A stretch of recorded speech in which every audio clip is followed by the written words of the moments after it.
Hello साथियों, नमस्कार। आपका स्वागत है हमारे इस YouTube चैनल पर। दोस्तों, आज बात करेंगे भारत के आधुनिक इतिहास की। भारत के आधुनिक इतिहास में मुख्य तौर पे चर्चा करेंगे हम गांधी युग की।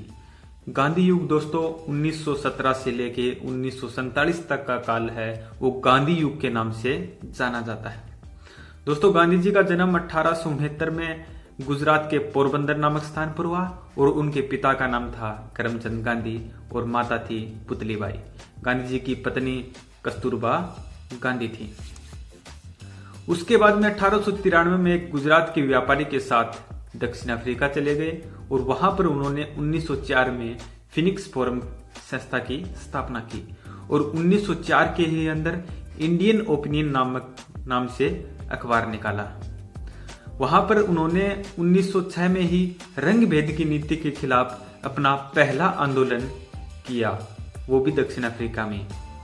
वहां से फिर 1909 के अंदर जब वो ब्रिटेन से अफ्रीका जा रहे थे तो विमान यात्रा के दौरान उन्होंने हिंद स्वराज नामक पुस्तक लिखी और गांधी जी भारत में 9 जनवरी 1915 को वापिस लौट आए और 9 जनवरी प्रवासी भारतीय दिवस के रूप में मनाया जाता है।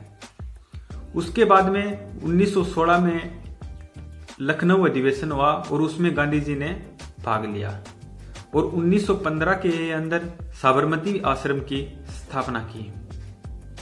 उसके बाद में 1917 में चंपारण सत्याग्रह हुआ, नील की खेती के कारण हुआ और राजकुमार शुक्ल के कहने पर पहली बार गांधी जी ने चंपारण सत्याग्रह का नेतृत्व किया।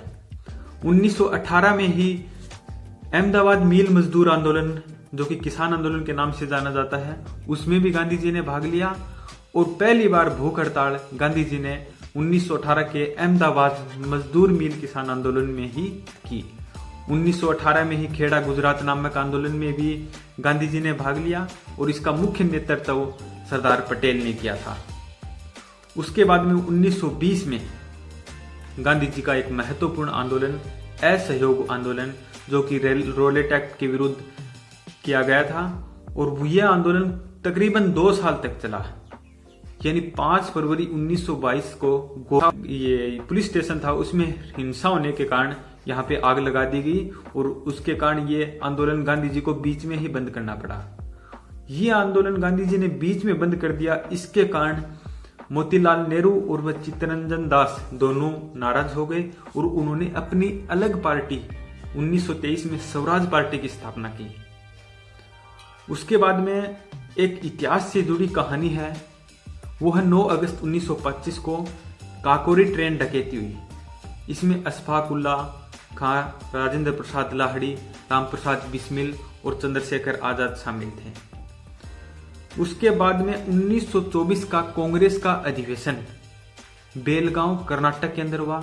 गांधी जी ने एकमात्र कांग्रेस का ऐसा अधिवेशन है जिसमें गांधी जी ने अध्यक्षता की। उसके बाद में गांधी जी की बात करें तो 5 मार्च 1931 को गांधी इरविन समझौता हुआ और इस समझौते में कहा जाता है कि गांधी जी जो 23 मार्च 1931 को भगत सिंह को जो फांसी होनी थी उसके बारे में गांधी जी ने बात नहीं की। फिर आगे चर्चा करते हैं गांधी जी ने कौन कौन सी पुस्तकें हरिजन सेवक समाज की स्थापना की 1932 में और 1934 में गांधी जी ने कांग्रेस से अपना इस्तीफा दे दिया था। गांधी जी ने यंग इंडिया नामक पुस्तक भी निकाली है और एक्सपीरियंस विद माई ट्रूथ, यानी ये सत्य के साथ मेरी प्रयोग, ये पुस्तक भी गांधी जी की है। विभिन्न चर्चाएं गांधी जी के बाद में बहुत महत्वपूर्ण इतिहास है और आखिर में 30 जनवरी 1948 को गांधी जी की मृत्यु हो गई। ये गांधी का दोस्तों इतिहास था। आपको कैसा लगा कमेंट करके जरूर बताएं। धन्यवाद। जय हिंद, जय भारत।